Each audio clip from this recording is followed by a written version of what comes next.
India is blessed with amazing nature. Waterfall forms an important part of this blessing. Waterfalls of Koriya.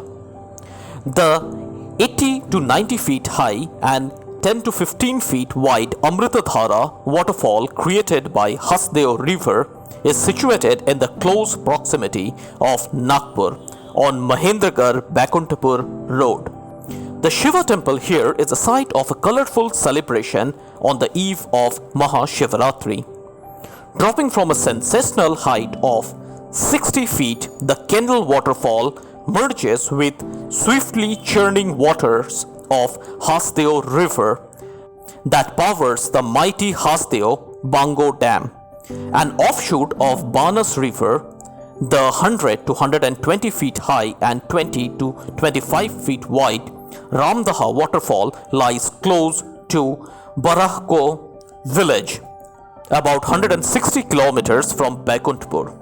Another sunny waterfall in Koirya is beautiful Gavar Ghat waterfall, which is 50 to 60 feet high and 10 feet wide. It is formed by Hasdeo River.